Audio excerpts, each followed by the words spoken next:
I invite every person, I invite every woman here, every non-Muslim woman here, to stand to the side when we leave here and talk to a Muslim lady. I mean, now, let's not ask Barbara Walters about how Muslim women feel. You know, let's not ask Tom Brokaw how Muslim women feel. Let's not ask CNN, ABC, Fox.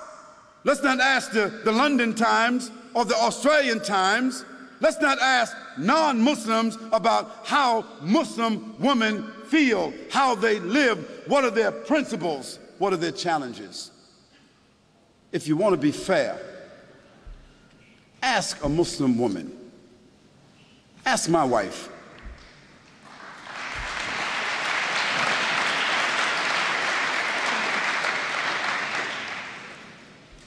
Ask my mother.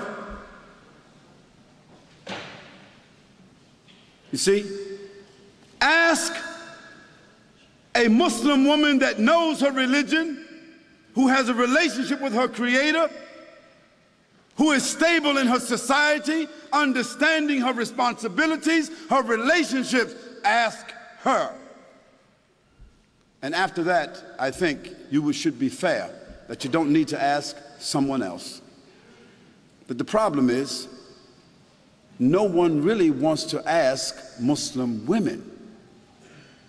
We want to take pictures of women in Afghanistan, and pictures of women in Palestine, and pictures of women in Pakistan, and pictures of women over here, and we want to listen to what people say about female circumcision as if Muslims got women, 1,000, 10, 30,000, 40,000 Muslim women all over the world is being circumcised.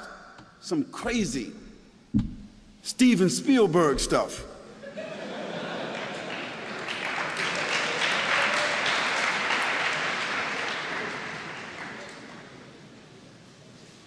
And let me give you a statistic that you should know about.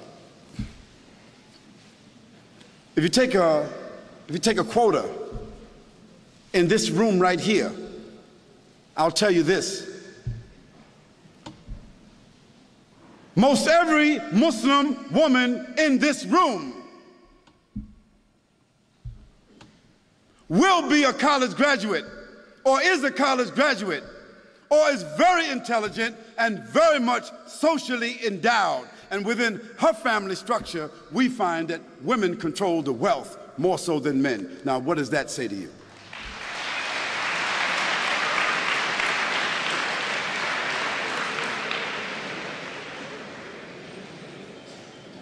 Now, where you find women oppressed, women exploited, women mistreated among Muslims, that is because those Muslims themselves are not representing the principles of the religion. And in every religion, you've got black sheep.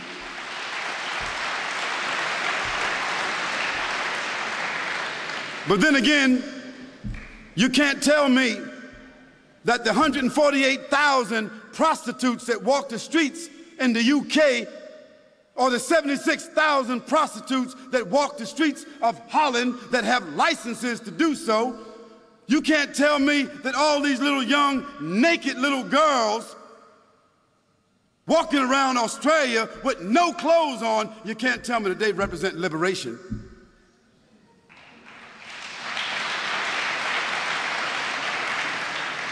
You can't tell me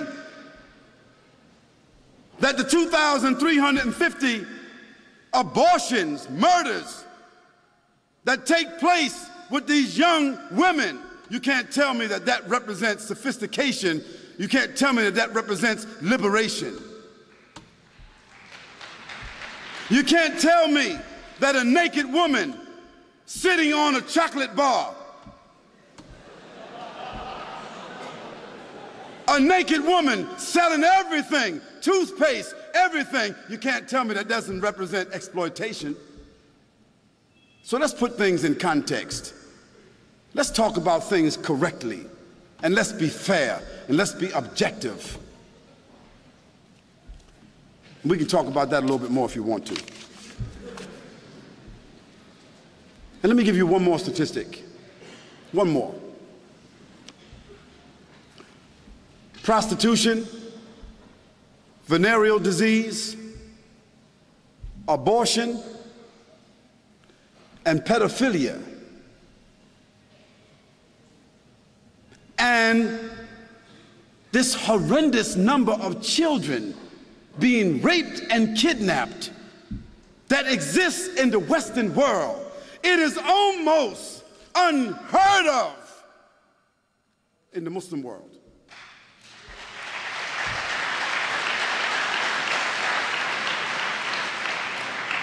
So I think that the statistics kind of like speak for themselves.